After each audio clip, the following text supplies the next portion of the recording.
Welcome to A Moment of Zen. Time to sit back and relax as model, actress, mentor, and supermom Zen Sams takes you on a sexy and wild ride, covering the latest in film, fashion, pop culture, cryptocurrency, fintech, cannabis, and entertainment from the millennial mom's perspective. Here's your host, Zen Sams. Hello, my beautiful friends and loyal listeners. It's always a pleasure to spend my time with you on the airwaves. Thank you so much for listening and interacting with me on social media. That truly does make it all worthwhile. Please make sure to follow me at Zen Sams. That's Zen with an X, not a Z. And remember that we're now live on Traverse TV Sundays at 1 p.m. and on YouTube Sundays at 2 p.m. Eastern. All episodes of A Moment of Zen are now available on demand and on our YouTube channel. We have such a great show lined up for you today. In our influencer segment brought to us by Animoca Brands, we are featuring the amazing Jamal Hill, an American Paralympic swimmer who represented the U.S. at the Tokyo 2020 Paralympic Games, where he won a bronze medal. Jamal was born with Charcot-Marie-Tooth disease, which is a group of inherited disorders that cause nerve damage. Today, we are chatting Paralympics, disability, swimming, and the power of thought. In our Millennial Mom segment brought to us by ogpay.com, we are featuring Brittany Mutamali, an influencer of sorts with a rather large social media following. She goes by the handle The Almost Indian Wife. She is a life coach trained in behavioral therapy and counseling, helping interracial couples go from surviving to thriving, a conflict guide of sorts. Today, we're chatting interracial relationships, how to navigate the pitfalls, and stay happy ever after. Our newest segment, brought to you by Animoca Brands, is called Hello Open Metaverse. This week, we're featuring Yogev Shelly, CEO and founder of TinyTap. TinyTap is a library with over 200,000 teacher-made educational games. They are among the world's top-grossing kids apps on the App Store in the US and globally. Today, we're chatting about a decentralized education and alternative learning system owned by teachers and the blockchain community.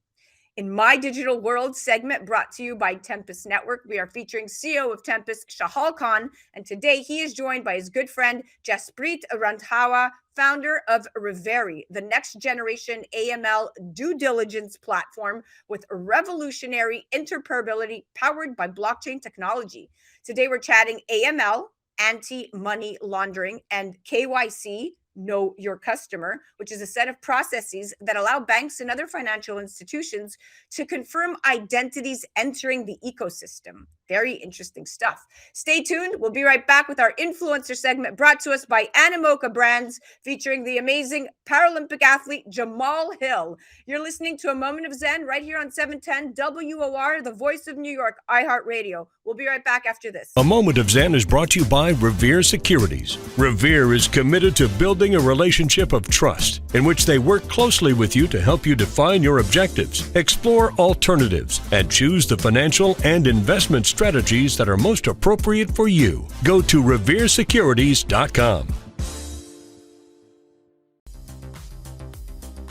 A Moment of Zen is brought to you by Animoca Brands as a worldwide industry leader in digital, entertainment, blockchain, gamifications, and digital property rights. Animoca Brands plays a key role in the future growth of the Metaverse. Ranked by the Financial Times as a high-growth company, Animoca Brands creates a new asset class, GameFi economies, and a more equitable digital framework contributing to the building of the open Metaverse. For more information and to become part of the excitement, go to animocabrands.com. That's animocabrands.com.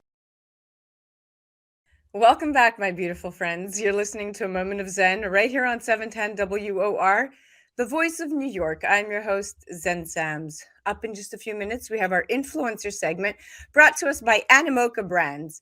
And today we are featuring the amazing Jamal Hill.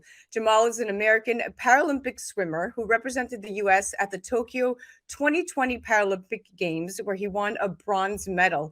He also won the same medal in June at the World Championships. Now, Jamal was born with Charcot-Marie-Tooth disease, which is a group of inherited disorders that cause nerve damage. Now, while growing up, he hid CMT from everyone, learning how to walk without giving off any sign, despite feeling as if he were balancing on two peg legs. CMT often affects the peripheral limbs and can result in smaller, weaker muscles, loss of sensation, and muscle contractions. When Jamal made it onto the Team USA Paralympic swimming roster back in 2018, he knew that he wanted to offer the world more than just a view of him winning medals. And he decided that the best way to do this was to use his expertise and truly serve others by teaching 1 million people to swim around the world, beginning with his home city of LA. And for 2 years, Jamal conducted extensive research and development, training individuals who either self-identified or had family members that identified them as aquaphobic, with the aim of creating a learn to swim curriculum that could effectively serve even the most apprehensive of students. Today, the Swim Uphill organization is a social justice-driven 501c3 nonprofit providing specialized swim education tailored to the specific needs of low to middle income communities, which continue to be affected by disproportionately high drowning rates. Welcome to the show, superstar. Thank you so much, Zen. Appreciate it. Happy to be here. Mercury is in retrograde, so we know it's a miracle. Bless you. You are currently still competing. You're active in the foundation and living your best truth. Let's chat swimming, CMT, and the foundation. Talk to me about when you first realized you had a disability and why you chose to hide this. Oh, man. When I first realized I had a disability, I was 10 years old. And I found out on Thanksgiving. It was such a shock that I did not eat Thanksgiving dinner that night. Instead, we spent the night in the hospital, and then spent the next, probably couple weeks of nights in the hospital because I pretty much got complicated into this paralytic state, right? Like my arms, my legs, nothing could move other than my head, which I think is like why my head ended up getting so big. It was the only thing that could get any exercise at that time. But it was a once in a, well, I won't say once in a lifetime experience, but up until that point, it was a once in a lifetime experience. And, it's 2022 now, right? Got to check in with the year. A lot has changed over the past decade, over the past 2 decades. Disability has become a lot less of a taboo subject, just like things like race, gender equality have, taken more of like a public interest, a public awareness. So when I was a kid, with respect, a lot of disability for most people was like still put into a literal closet, right? Like we don't want to see this. We don't, really want this integrated with other things. So it was a big point of shame. I think it was a big point of shame for me. And I'm sure it was in some ways like a point of shame or a point of contention for my family. Interesting, and here you are all these years later, demystifying the stigma, living out your truth. What physical limitations do you currently have, and how does CMT affect you? Yeah, that's a great question. It's a bit loaded because I've built a pretty strong mind and spirit, so I'd like to sit here and say I have no limits. But in reality, let's say I have 0% nerve conductivity from my knees to my soles of my feet. So twist my ankles a lot. I've probably, sprained, twisted, severely injured my ankles over 200 times, spend more time on crutches than most people. In my arms, I have about 30% nerve capacity from my elbows to my fingertips. So I definitely don't text in bed with the phone over my face because I'll drop it. Let's see. I usually lean towards like plastic glasses and things like that because I dropped them. That really is kind of the extent of it. So use some interesting language. It's pretty much like walking on peg legs and like just being the extremely clumsy friend. It's interesting, the Charcot-Marie-Tooth disease, which is, we were speaking about the name, it's named after an actual person. That's where the weird name comes in. But it's funny because I was reading a quote by Max Dupree, and the quote, and I love this quote, is "We cannot become what we want to be by remaining what we are." And that kind of really just defines you and the journey that you've come, and you've come a very long way, my friend. Let's chat foundation. So low income communities continue to suffer year after year because the problems they face are really founded, like it said best, in generational trauma and a consistent lack of access to communal water features, so to speak. Your organization uniquely fills this gap through aquaphobic specific trauma healing techniques and a home-based learn to swim, so to speak, curriculum that involves parents in the education process and doesn't require a pool in order to build these basic swimming skills. What is your mission, and how many people have you taught to swim to date? Absolutely. So our mission is to be teaching 1 million people all around the world every single year how to swim. So it's grown since its inception in 2018, which the original mission was just to teach 1 million. But we've been having such incredible success with our partners and things like that. The foundation is scaling on a factor of 4. So that very first year, we taught 500 students. That second year, we reached about 2,000 students through ourselves internally and our partners. Last year, we reached 8,000. So this coming year, we'll be moving up to 32,000 students every single year.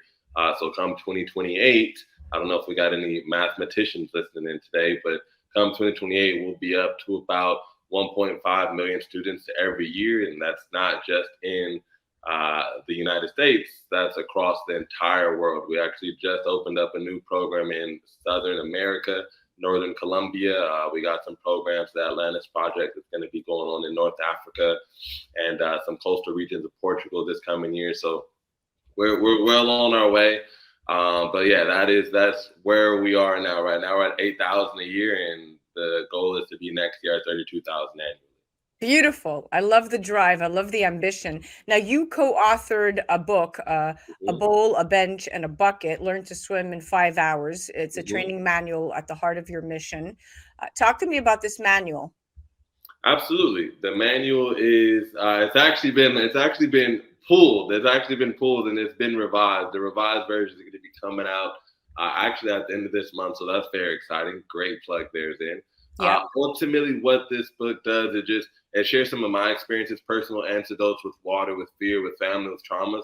And then it also breaks down this 5-hour Learn to Swim curriculum, puts it in a format that anyone who's afraid of water, has a kid that they want to learn how to swim, or even maybe is an instructor and just wants to increase their capacity for service, lays out literally a roadmap to get someone from can't swim to they can swim well enough to save their life. And once you get there, the possibilities are pretty much endless. Right now you're in this, I call it like a building. Like a building, all these doors, all these opportunities, kayaking. But in order to get in, you got to be able to swim. So boom, we kick down that door with this book. I love it. You know, Napoleon Hill said it best. There are no limitations to the mind except those that we acknowledge. So, you know, this fits right into your mindset. What have you learned from this journey? What have I learned from this journey? Super corny, super cliche. What I've learned is that it's all about the journey. Yeah, that's what I've learned from this journey. It's all about the journey. Yeah, and what's the best advice you can give to this generation? Yo, the best advice I can give to this generation is,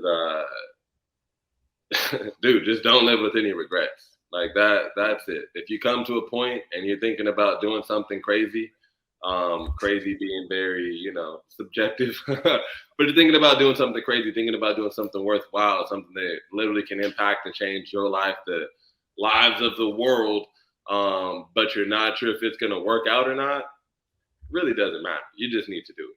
That's it. Like, you just need to do it. That's what drove me. I came to this point where it's like, man, I think I want to be a pro swimmer. I think I want to help in drowning. I wonder if I could really do it or not. I don't know, but I tell you what, I won't be 50 looking back like, dang, I should have tried that. You are so on it and inspirational. And, now these quotes are coming to mind.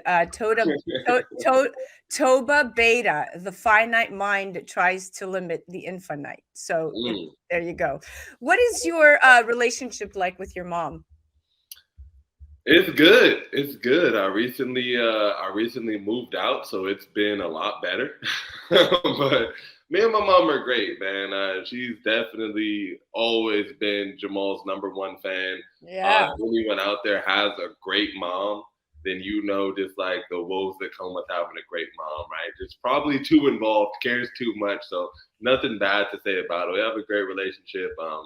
Literally would not be the man I am today without. Oh, I love it. You give me chills. Yeah. Well, I was going to say you can't have all of this under your belt without No, a great mentor. So no. big kudos to mom. Shout out to you, mom. Good job. You've raised a fine young man, a superstar, an athlete, and an inspiration to others. And with that, we are out of time. But I want to thank you so much for coming on. You are an inspiration, Jamal. Thank you, Sam.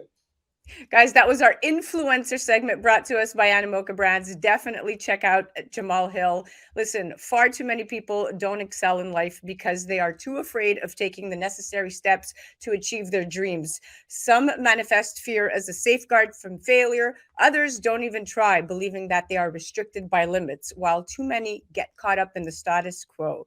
But not Jamal. He has proven that he is here to stay, a trailblazer, an athlete, and so much more. Definitely check him out. Go to swimuphill.org. Check out on the gram at swimuphill or swimuphill.org, exactly the way it sounds. The human spirit is like an elastic band. The more you stretch, the greater your capacity. The only limits in your life are those that you set yourself. You're listening to A Moment of Zen right here on 710 WOR, the voice of New York. We'll be right back after this. A Moment of Zen is brought to you by CCP Digital, bringing you a view from inside blockchain, cryptocurrency, and NFTs. Introducing the latest Blockchain Heroes series, Retro Rebellion NFT collectible card packs from the Nifty Company. Available January 2022. Find out more online at ccpdigital.com.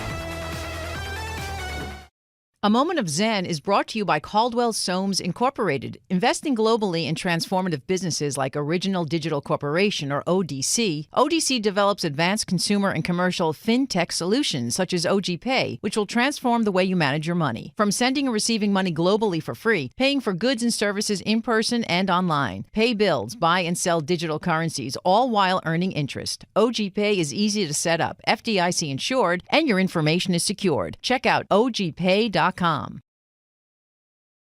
Welcome back, my beautiful friends. You're listening to A Moment of Zen right here on 710 WOR, the voice of New York. I'm your host, Zen Sams. Up in just a few minutes in our Millennial Mom segment brought to us by ogpay.com, we are featuring the awesome Brittany Mutamale. She's an influencer of sorts with a rather large social media following. She goes by the handle, The Almost Indian Wife. She's a life coach and she's trained in behavioral therapy and counseling, helping interracial couples go from surviving to thriving, a conflict guide of sorts. She's the founder of the Almost Indian Wife blog, a place for multicultural families looking to blend cultures and a place where parents are raising global citizens. Today, we are chatting interracial relationships and how interracial marriage is viewed differently than other racial issues, how to navigate the pitfalls and stay happy ever after. It all began to change in June of 1967 when the Supreme Court unanimously struck down an anti-miscegenation law in the Loving versus Virginia case. Now, the case concerned the marriage between a white man, Richard Loving, and his wife, Mildred Jeter, a woman of Black and Native American ancestry. Now, the United States does have a long history of criminalizing, surveilling, and controlling Black and brown families and the mixing of races. And so recently, the U.S. House passed a bill protecting the right to same-sex and interracial marriages, a vote that comes amid concerns that the Supreme Court's overturning of Roe v. Wade could jeopardize other rights. 47 House Republicans supported the legislation called the Respect for Marriage Act, including some who have publicly apologized for their past opposition. The Respect for Marriage Act would repeal a law from the Clinton era that defines marriage as a relationship between a man and a woman. It would also provide legal protections for interracial marriages by prohibiting any state from denying out-of-state marriage licenses and benefits on the basis of sex, race, ethnicity, or national origin.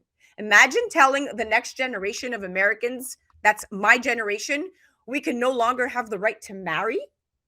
Here to chat some more is the amazing Brittany Mutamale. Welcome to the show, beautiful mama. Thank you so much for having me. I'm so excited to be here. Congrats on all your success. Your family is absolutely beautiful.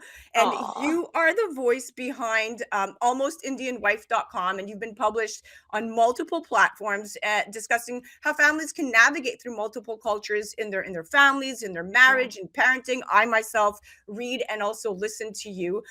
You yourself are in an interracial marriage, and you and your husband, Joel, are raising these three boys, all under 5 years old. Tell me how it all started. What is your goal, and how did you become so famous?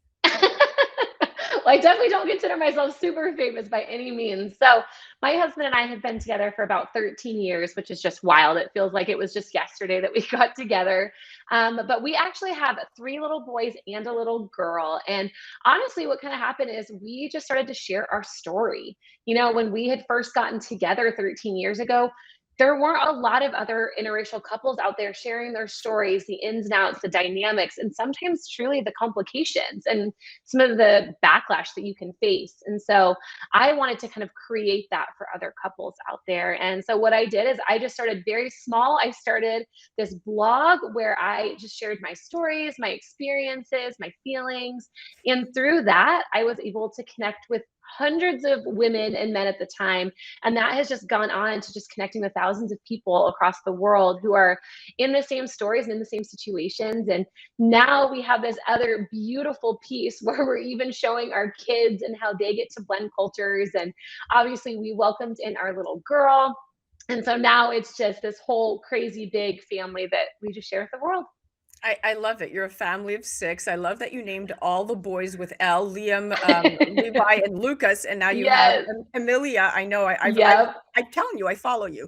Um, so it's interesting because if you look back, Brittany, the Loving case did more Hmm. than make interracial marriage legal nationwide. It helped spark a Yeah. mini social revolution. And when a Yeah. Gallup poll first asked Americans about their views on marriage between Black and white people back in 1958, only 4% approved. But last year, Yeah. that number was 94%, an all time high, with Wow. 93% of white people saying that they approved. So this dramatic shift represents a rare moment of racial progress that's Yeah. equally embraced by a vast majority of white and Black Americans and brown Americans, right? But it also begs a question that's rarely, if ever, asked.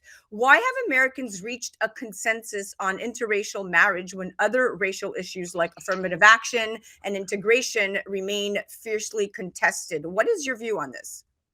Man, I don't know. I think part of it is just that we have social media now. We have these people who are able to just jump on and share their stories and share their lives. And so I think part of it is it's become normalized per se because they just see it more often, right? If you go on social media, you're going to see all kinds of families that look different. And so I think that was a huge piece.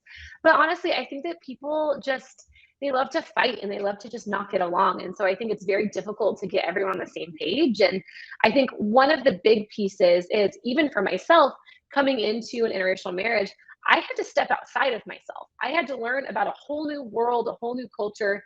And at times it's super uncomfortable. And I think sadly, like our society sometimes struggles with the uncomfortable bits. Yeah, and it's interesting. You're 100% right. That's feeling uncomfortable is the number one reason why people don't want to participate in anything, right? If it's out of Yeah. their comfort zone. But for the most part, you're right. Any concerns about the durability of interracial marriage do seem far-fetched to most because it's so entrenched Yeah. into American life, right? And it's a big Yeah. part of it. Even advertisements today routinely depict interracial couples, Yep. straight and gay, along with their children, biracial public figures such as filmmaker Jordan Peele and NFL quarterback Patrick Mahomes. They come to mind. But Yeah. advertisers are following dramatic demographic trends because people who identify as multiracial, that increased by close to 275% over the Wow. last decade, according to a 2020 census. Talk to me about, and this parlays into what you do and what you coach. Yeah. What is the hardest part of being in an interracial marriage, Brittany? Oh man. Well, I think honestly, I think it's two pieces for me. I think that one piece is kind of again, it's this whole new world, and you have to be open and you have to be willing to really step in and to try those things. But part of that is just like the communication within it. It's not saying like, oh, this is going to be easy, because I don't think any long-term relationship is easy necessarily, right? Like it requires hard work. Like you work for things that matter. And so I think that's definitely part of it. And honestly, the other bit I would say is just people's opinions. I, as a white woman with a lot of privilege, I never understood the backlash that you could get for being in an interracial relationship or even being a minority. I'd never seen that. So when my husband and I got together, my eyes were just honestly like, I was able to see this whole other experience, And so in general, we've had a lot of love for our relationship, but we've had a lot of pushback too for people who just don't understand or don't want us to go against the grain, even though, like you just said, society is no longer like that as much anymore. But yeah, I think that some of the complications that we face, I just didn't anticipate them, which made it even trickier. Interesting. And well, of course, not anticipating it, because like you said, you come from this white privileged background and Yeah. who you are. Same thing for Yeah. myself. I'm a white woman, right? I'm Greek Christian, Greek Orthodox. My husband is Mhm. Jewish. So trust me, I know about backlash, just marrying and Yeah. combining the Christianity and Judaism. I'm not religious at all, but I'm very Yeah. spiritual, and that's how I Yeah. go about it. I use tradition for both. I use respect for both Mhm. traditions. But how do you equip your boys to handle social criticism? I think part of it's just confidence. I think that society tells us to fit in, be the same, follow the trends, do all the things. But I teach my kids the opposite. I'm like, be who you are. And that's from like little things. Do they bring Indian food to school, even though their friends are eating school lunch or eating peanut butter jelly sandwiches? Yeah. And so we start by little itty bitty moments to just say it's okay to be different. You don't have to look or behave like everybody else. And I think that as they're getting older, and we have obviously an 11 and 9 and a 7-year-old little boy who are in school, they're starting little by little to talk about their culture, to invite people in to say, hey, I brought Indian snacks. Do you want to try? And even though in the beginning, maybe it was uncomfortable for them, now it's their normal, Yeah. I love it. I love it. And how do you I don't know if you feel comfortable answering this, but how do you balance religion? Well, so one of the pieces with Joel and I is that we actually both share the same faith. And Oh, so I okay. do think that that's been really nice for us because we have some of those common pieces. But I would say differences in general, it's just communication and just remembering why we love each other. So even if we are different, that's okay. And that's what brings us closer together. And we're able to kind of blend all that together. Yeah, I feel religion could become so divisive sometimes. That's why I choose Oh, to yeah. acknowledge it, but at arm's length. Yeah. And spiritualism is so much more important in our household than everything else. But we Yeah. practice Hanukkah, we practice Yep. Christmas, we practice it all. Yep. We have about a minute and a half left. What are some ways to handle conflict in your interracial relationship? Like if you could just Mhm. say 3 things to your listeners out there. Yeah, I would say number one is intentionality. Don't wait for the problem, talk beforehand. Sit down, share your feelings, create that safe space together. Number two is give grace. You are figuring this out. There's no one size fits all or a perfect solution. You can figure it out as you go, and that's all right. Number three, just remember why you're doing it. Complications, conflict, differences, it's so easy to, like you said, be divisive and push you apart, but it doesn't have to be. So really focus in on why you're together, why it started, and I really think that can get you through a lot. Without a doubt. Well said. Look at that. And just in a nutshell, we've wrapped it up. But to your earlier point, this is very normalized. I remember when Yeah. Ketanji Brown Jackson was sworn in as the first Black female justice on the Supreme Court. She did so while standing next to her husband, who was white, Brittany, and his race was Yes. not even noted in the stories on I her swearing know. in. And, Yep. and we have President Kamala Harris, VP, Kamala Harris, and former Yep. President Barack Obama. They're heroes to millions of Americans. Yeah. My political, opinions aside, in terms of what they stand for and who they are with their interracial and mixed families. But yes, Yep. I love it. Well, thank you so much for coming on. This was absolutely amazing, and you are incredible. Thank you so much. I love chatting and hanging out with you today. You're awesome. Guys, you definitely have to check out Brittany. Check her out on social media. That was our Millennial Mom segment brought to us by ogpay.com. Head to Instagram and follow her on her handle at Almost Indian Wife, or head to her website, almostindianwife.com. She is amazing and her family is absolutely beautiful. You're listening to A Moment of Zen right here on 710 WOR, the voice of New York. We'll be right back after this. A Moment of Zen is brought to you by Animoca Brands as a worldwide industry leader in digital, entertainment, blockchain, gamifications, and digital property rights. Animoca Brands plays a key role in the future growth of the Metaverse. Ranked by the Financial Times as a high-growth company, Animoca Brands creates a new asset class, GameFi economies, and a more equitable digital framework contributing to the building of the open Metaverse. For more information and to become part of the excitement, go to animocabrands.com. That's animocabrands.com. Welcome back, my beautiful friends. You're listening to A Moment of Zen right here on 710 WOR, the voice of New York. I'm your host, Zen Sams.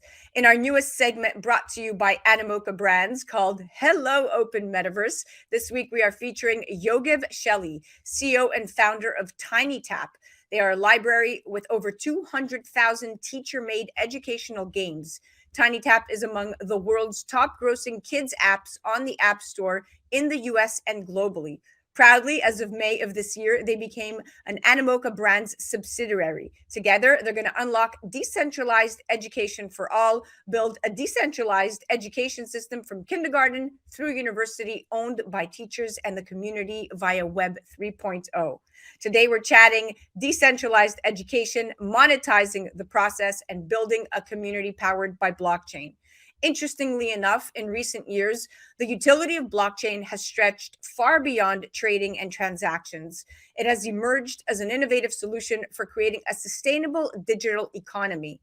Through new economic models, this unique technology is allowing users to incentivize their digital activities and generate passive income. Blockchain holds great potential for creating a sustainable financial ecosystem, especially for lower-income populations who don't have access to a sound, centralized economic infrastructure. Animoca said it's going to use TinyTap's platform to generate educational blockchain-related content, and by acquiring them, they will leverage blockchain to make these new opportunities available to educators worldwide, allowing them to generate equity from their creations while offering parents enhanced learning opportunities for their kids. It's a win-win for all. Leveraging blockchain to build a new education system that is independent of schools and governments is what I want to hear more about. Welcome to the show, superstar. Hi, hello, good to be here.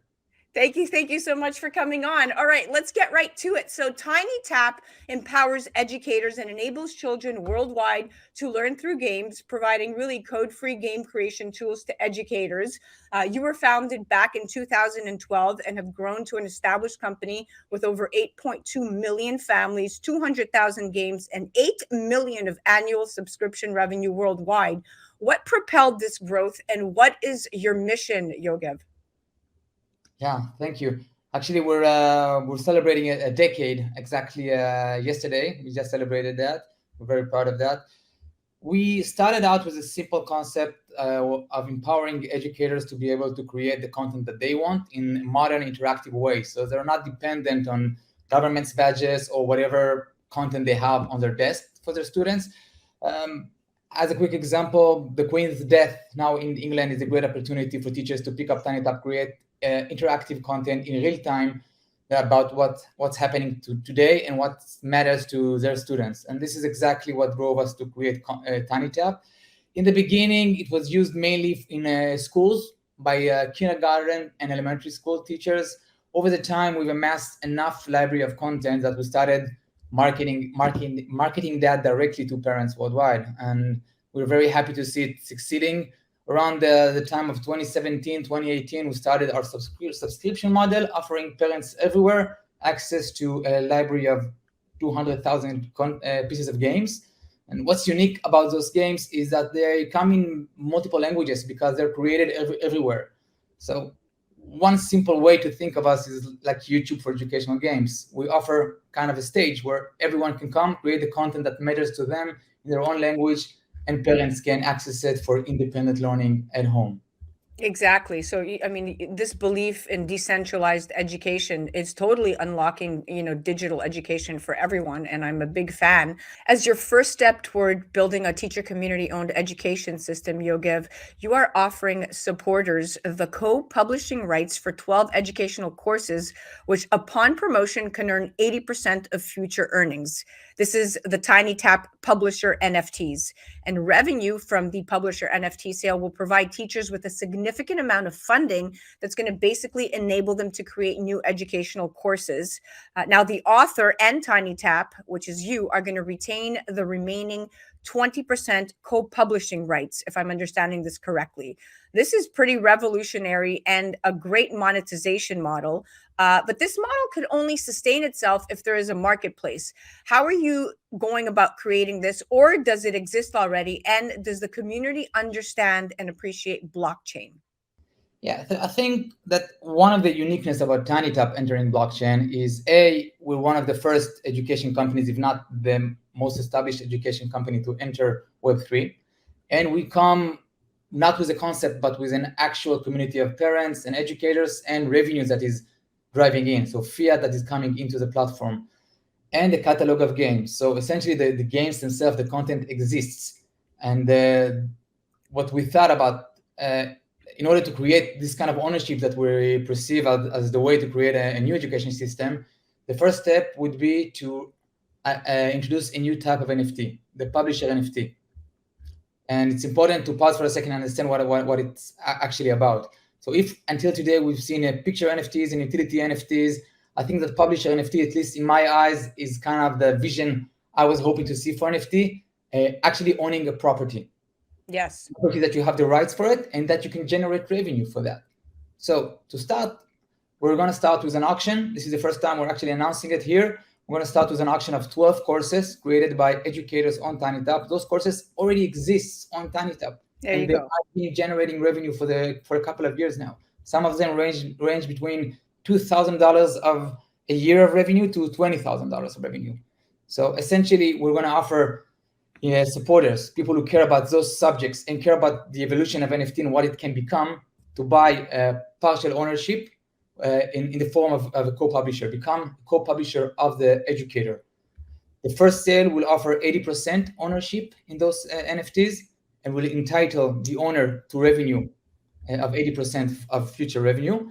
And just like you said, for the educators itself, it will provide a mini exit, we can call it. It can provide upfront funding of 2, 3, 5 years, depends on the bits we'll get for its annual revenue. And that teacher can take that revenue from the NFT sale and create new content. And absolutely. Even better. And you just feed the ecosystem in a very organic, natural way. And this is a great use case of NFT utility being put to use in the right manner in a community that's already established, that already understands and appreciates blockchain and Web 3.0 technology. And this is kind of where we are going. Our digital natives, the very parents utilizing the TinyTap platform, parents like myself, are of that millennial generation where we understand, because our children, the digital natives, right, Gen Alpha, Gen Z, are the very ones interacting. And COVID, that pandemic, if anything, taught us that connectivity for education-based learning over the internet is really what was the framework for the last 48 months of almost the entire world. So thanks to Web3, you're providing a unique opportunity to invest in educators and support the decentralization of education globally, which I think is phenomenal, because you are doing something so power to the people, rise of the creator economy, so to speak. People today have different agenda, and it's not just about math and English. So as a Gen Z, as future generation, you have things that you care about. It can be the environment, it can be financial literacy for kids, online risks and security for children, different agenda that we all want to promote. And when you just send your kid to school, you're going to get the same meal you had as a child. And by being able to actually put your funds directly where you want the education to happen, you're making that reality happens. Exactly. So, which actually brings me to a really good point, because if you chat blockchain gaming, learning and earning, so a key aspect of blockchain games is that players have true ownership of in-game assets, which marks a clear difference from legacy games in which developers are in complete control. This means that everything that you've obtained on a blockchain-based game marketplace remains yours until you decide to sell it to another player. And thanks to the transparency provided by the ledgers of blockchain, every asset can be traced back to its origin. So the growth potential even for blockchain gaming is huge, as it not only creates a new source of income, much needed in a world where jobs are becoming scarcer, but also serves as a vessel for mass adoption of crypto, taking into consideration that the video games industry as a whole nowadays is bigger than Hollywood. Exposing even a small percentage of that group could mean a significant increase for the field in general. So the merger between TinyTap and Animoca is extremely timely. But let's play this back into education. Yogev, why do you think there has been a shift in mentality when it comes to online earning and learning models? Yeah. So I think we're seeing it not only in education, we're seeing it in every industry, from music to publishing videos to handcraft, basically offering people a stage where they can express themselves and not be limited by specific titles and profession is what the internet is all about. And with blockchain, I think most people don't really realize that. People outside of blockchain, we make this more about them, about the creators, rather than the companies who offer the platforms. So, for example, if someone owns a publisher NFT, access to that content, he can improve that. He can localize it to different languages. He can find new models to sell it and then sell it. You don't have to be relying on market trends and trading. It's actually owning an asset like an apartment, maybe renovating it, improving it, localizing it, opening it to new markets, and then selling it at a higher bid. It makes a lot of sense to view digital assets just the way we view actual properties offline. So the more the tools actually allow for that, the more we'll see people drawn to that and realize that this is the realization of what the internet should have been in the first place. Yeah, with that, for sure. And now you're tying that very nicely, because if you talk about crypto education, right? I think crypto education should begin in school, but a recent research conducted by study.com, Yogev, revealed that 64% of US parents think cryptocurrencies should be a subject part of their children's education. And the mayor of New York City, Eric Adams, is also a proponent of such educational amendments, because last year he labeled cryptocurrencies as a new way for paying for goods and services through the entire globe. And pupils should study them and their underlying technology. And we have nearly 2/3 of the 800 surveyed American parents said cryptocurrencies, without a doubt, should be part of everyday life going into the future. I mean, these are numbers that are very telling. So your platform is feeding and catering directly into that appetite. And it's interesting because it's always about timing and where the world is at. But my question to you, and this pertains, we have about 2 minutes, although the educational landscape is still dominated by passive learning, TinyTap's success with UGC interactive education content over the past decade indicates that parents have a strong demand for virtual home learning environment for their children that is active, safe, and high quality. What inspired this approach, and can this help a child with zero educational formation? Yeah, I think children very much are similar to grown-ups. So just like you as a grown-up can't sit in a lecture and listen to someone talks about the content that you don't care about for 45 minutes. That's the same with kids. You have to be active. You have to participate and engage in order to have brain activity in the making. And I think interactive is the best way to do that. What really inspired us very early on, a decade ago, was the launch of the iPad, like a big screen that the young children can interact with that doesn't require the complexity of a computer. And that's kind of what launched the platform. There's even an interesting story that behind the company, originally it started for my dad who had dementia, so not even for children. And the concept here was to basically create personalized activities for him that are so simple and that will match his cognitive ability and that he can interact with. And we just took it from there to kids and plan on growing it from there all through university. I love your thought process. It's true. In education, active learning requires students to interact with information and participate in the process, whereas passive learning requires students to internalize information provided by a source, such as an instructor or textbook. But we do know, and very true, active learning activates higher order thinking and is much more intellectually stimulating and engaging. And even in the case of Alzheimer's or dementia, that is the way to go with respect to going from square A to square B and methodical learning. But you do what you do, and you do it best for a reason, my friend. We are at the end of our show, and I just wanted to thank you for coming on and providing such knowledge and depth and expertise. It's really revolutionary what you're doing at TinyTap. Thanks for the opportunity. It was a pleasure. Hope to come back soon. Oh, we'll definitely have you back on. Guys, you have to check out TinyTap if you are a parent interested in cutting edge technology with the idiot's guide approach, so to speak. Very simple to set up. Check out TinyTap at tinytap.com, and definitely check out Yogev. He trends on Twitter at Yogev77. That was our Hello Open Metaverse segment brought to us by Animoca Brands. You're listening to A Moment of Zen right here on 710 WOR, the voice of New York, iHeart Radio. We'll be right back after this. A Moment of Zen is brought to you by Tempus, the next generation of the engagement economy, allowing people to make money on their data and earn cryptocurrency for the time they spend on things they already currently love to do. With Tempus, brands will have the ability to pay you directly for interacting with apps, watching videos, playing games, and more. Tempus, the time is now. Engage and earn. Welcome back, my beautiful friends. You're listening to A Moment of Zen right here on 710 WOR, the voice of New York. I am your host, Zen Sams. Welcome back to My Digital World segment brought to you by Tempus Network. And welcoming back to the segment is our regular contributor, CEO of Tempus Network, Shahal Khan, and he is joined by Jaspreet Randhawa, founder and CEO of Reveri, the next generation AML due diligence platform with revolutionary interoperability powered by blockchain technology. Her vision is making a massive social impact on causes driven by financial crimes. Today, we're chatting AML and KYC and all you need to know.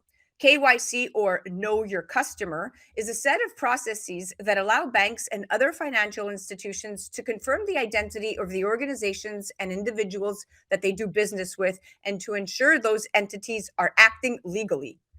Anti-money laundering, AML regulations, require financial institutions to take specific measures to detect, prevent, and report financial crimes. Now, one would ask, who is subject to AML and KYC regulation? Well, federal law requires financial institutions, including U.S. banks and broker-dealers, to comply with AML regulations. The Financial Crimes Enforcement Network, FinCEN, oversees AML compliance in the United States. Most venture capital and private equity firms aren't included in FinCEN's definition of a financial institution, which means they're not legally required to have AML programs. Although fund managers still benefit from AML best practices, helping them avoid inadvertently doing business with financial criminals, and because their investors also may nonetheless expect them to follow AML best practices rules. Now chatting why KYC blockchain is a good verification solution. Well, here to chat AML and KYC compliance and blockchain are my experts at hand. Welcome to the show, Shahal, and so nice to have you, Jaspreet. Thanks, Jen. Thank you. Jaspreet, so nice to have you on. Let's start with you. So, Jaspreet, firms are penalized for failing to comply with KYC regulations through hefty regulatory fines. And it's in this environment of volatility and complexity and uncertainty that the financial sector is turning to blockchain solutions to help with KYC compliance. How is blockchain solving real-world issues when it comes to AML and KYC? And what are some good examples of blockchain KYC use cases? Absolutely. Zan, first of all, thank you so much for having me here. I appreciate it. Before I jump right into how that addresses it, I just want to take a few steps back of how this even came about. So if you look at the history of AML due diligence, KYC, it actually dates back to 1970. That's when the first law was passed by Congress, which was the BSA, the Bank Secrecy Act. So that's 52 years ago. But if you look at the marketplace today, AML fines are on the rise, financial crimes are on the rise. Firms, and when I say firms, I'm literally talking traditional finance. They're spending way north of 100 billion in order to comply, in order to do all the AML related work. And on that note, I do want to add that Doing AML due diligence does not give anyone a competitive edge. They're literally doing this to meet a regulatory obligation. So but in spite of all that's going on, 2 to 5% of the GDP is loaned every year. And after the BSA was passed in 1970, since then there have been so many laws and regulations because they never go away. More and more are added each year. So clearly something is broken in the market. And we're actually one of the first companies that is adopting blockchain. And what we did is, first we looked at the space of in terms of what's broken. If you just look at traditional financial services marketplace, right, it's a connected, which actually gave birth to crypto because we wanted decentralized as opposed to centralized. But the AML framework that sits on top of the centralized marketplace has actually always been decentralized. It's worked in silos. In fact, in a lot of silos, because every firm, every company, every hedge fund, every bank, every broker-dealer, they're all doing their own AML due diligence in little silos. There's no information sharing. So obviously it's extremely expensive. It's a very duplicative effort. But the worst part is it creates opacity in the system. So the entire theme of decentralized, which is to create transparency, in this case actually has the opposite effect. And because of that, the regulator is actually flying blind, because there is no way the regulator can connect the dots. That person A in firm A is the same as the firm B, is the same as firm C. And that's why it takes a long time for when a crime happens to actually connect the dots and say, this is actually what happened. So we had an opportunity. We saw this opportunity, said something is broken, a lot of money is being spent. And when money is laundered, some really bad things happen. So Reveri was created with that thought process to say, okay, let's take the best of centralized finance, decentralized finance, and traditional finance. Let's take the best components and create a solution. And that's when Reveri was born. Pretty unique and very proprietary. Absolutely. So on the top end, we have a centralized solution so that connects everyone. It streamlines the AML process, which up to this time has been disparate, and it creates real-time view for the regulators.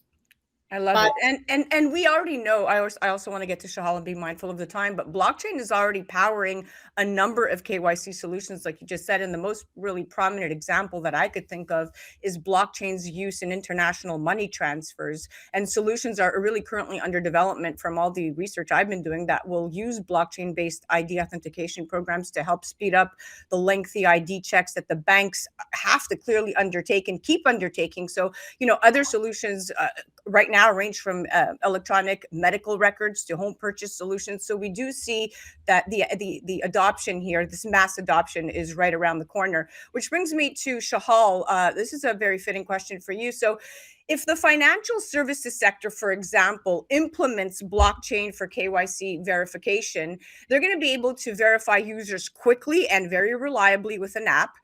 Due to the reliability of blockchain databases, government institutions and companies could rely on the data completely, something which would remove the need for any further ID checks. What does this mean for the universal economy, in your opinion, and for cross-border verification?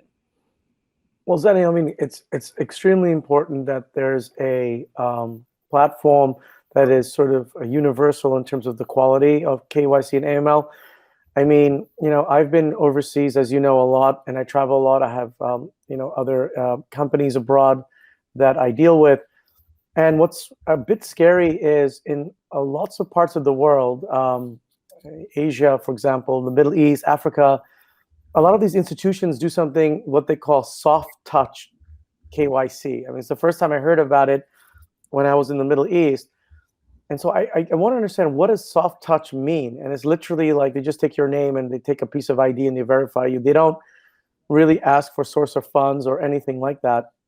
And what's happened is, in order for blockchain and digital assets, I'm talking about trillions of dollars of assets that now come onto a platform where institutional investors as well as retail investors can trade these assets, you need to be able to know that across the board, everyone is on the platform with a level playing field and the same level of due diligence has gone into who's participating, right? Because if you have certain actors in other countries that are not regulated by let's say compatible platforms of verification, you're going to have bad actors come on because certain people are just going to skirt the system and just get money into the system or assets into the system without having the same level of scrutiny.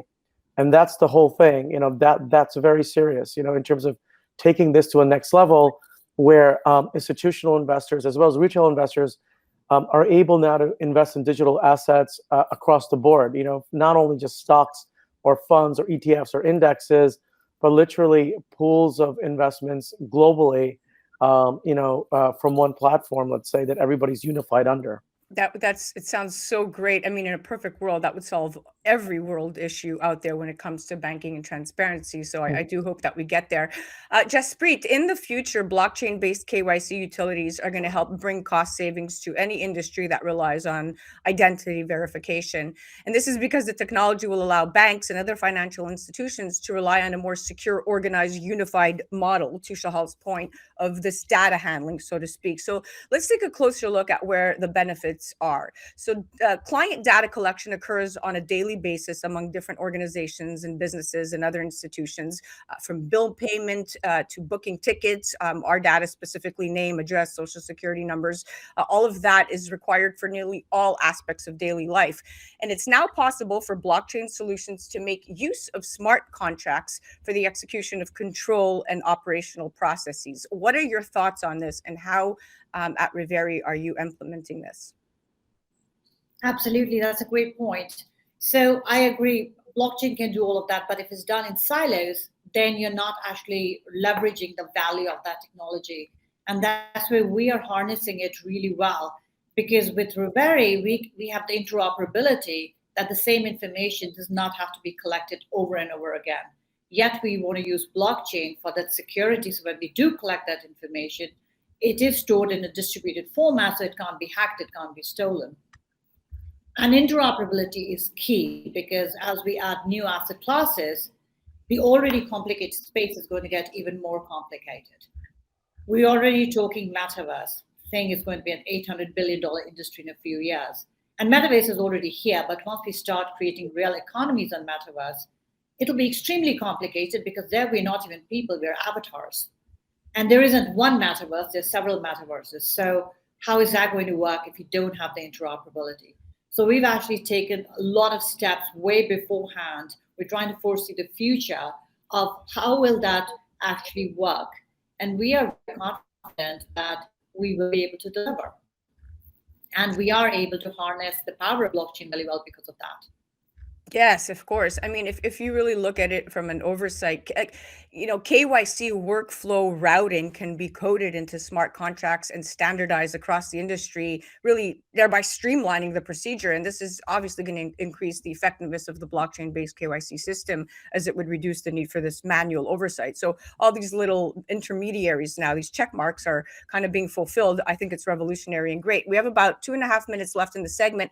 Shahal, I'm going to come back to you on the security offered by blockchain's decentralized model. That makes the chance of fraud much less likely. We've been talking about this. While it might be possible for a hacker to access some sensitive information, should the device be stolen, they would not be able to change the data thanks to the immutability of the blockchain. So it's clear that there's a technology there. In your opinion, what do you think with respect to government bodies? Do you feel that government bodies should start adapting this more frequently? And if so, do you think that this is going to be massively adopted in the Middle East per se before it is here? Yeah, so I'm part of a project in the Middle East right now, backed by the government of Abu Dhabi, which is going to actually put their central bank behind a stable coin, and about $10 billion, they're going to start out with that. The blockchain there is going to be fully secured in terms of, it'll have built-in cybersecurity in the keys, so the data can't be manipulated or stolen or hacked. And then the idea is that'll be connected to a full digital exchange. It'll be fully regulated for all digital asset classes, not just crypto coins. And then what happens is when you take a platform like Reveri and connect it to that platform then can connect to other exchanges and give a model. Like, for example, our idea is we already in that exchange and that platform are going to have some of the largest asset managers from the United States. I can't mention the names right now, but we can do it in the next show, Zen. Part of it. And the goal is to make this into a multi-trillion-dollar asset manager backed by one of the largest sovereigns and their central bank.